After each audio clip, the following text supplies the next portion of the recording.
What if three children just vanished in broad daylight on a crowded beach and were never seen again? No screams, no witnesses, no struggle, nothing. That's exactly what happened in 1966 when Jane, Arna, and Grant Beaumont, a trio of young siblings, left their home to visit Glenelg Beach in Adelaide, Australia, and simply never came back. It's a case that still haunts the country to this day. And the deeper you go, the stranger it gets.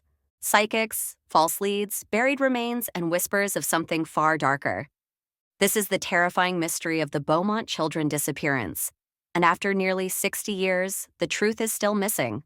It was a different world in the 1960s. Children could walk to the corner store, take public transport, and head to the beach, all without adult supervision. Jane Beaumont was 9, her sister Arna was 7, and their little brother Grant was just 4. They lived in a quiet, middle-class suburb of Adelaide with their parents, Jim and Nancy Beaumont. January 26, 1966, Australia Day, was scorching hot, like most summer days in South Australia.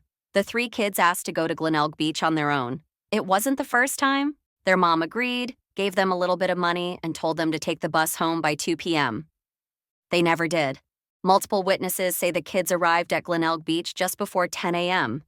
They were seen playing in the shallow water, laughing, and walking along the sand.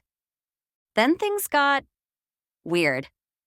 Several people said they saw the children talking to a tall blonde man in his 30s. He was thin, suntanned, and wearing blue swimming trunks. At first, people thought he was their dad, or maybe a family friend. But no one could confirm his identity. One woman said she saw the man helping Jane dress Arna after a swim as if he were a caregiver. Later, around 11:45 a.m., the kids were seen buying meat pies and sweets from a nearby shop. But here's where it gets strange. They used a 1-pound note to pay for the food. Their mom only gave them coins. So where did the extra money come from? Had the man given it to them? And if so, why? By 2 p.m., their mom, Nancy, began to worry. She walked to the bus stop and waited. And waited. No kids. She waited for the next bus. Still nothing. By 3 o'clock, panic set in. She called her husband, and by 5:30, they had reported the children missing to police. What followed was one of the biggest manhunts in Australian history. Beaches were searched. Canals were dredged. Homes and parks were combed inch by inch. But there was no trace. No clothing, no toys, no bodies. Just gone. Over the years, police received more than 1,000 leads, but none of them led to answers. Here are the most disturbing theories. 1. The mystery man at the beach. Many believe this man abducted the kids, either by force or through grooming. It's thought Jane may have trusted him, perhaps even considered him a friend. The psychic clue. Dutch clairvoyant Gerard Croiset was flown in by a wealthy sponsor. He claimed the kids were buried under a warehouse near the beach. The warehouse was excavated in 1966 and again in 2018. Nothing was found. 3. The satanic cult theory. Some believe the children were victims of a pedophile ring or cult operating in the area.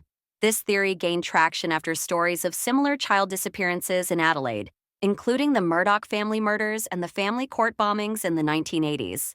Pieter Bevan Spencer von Einem.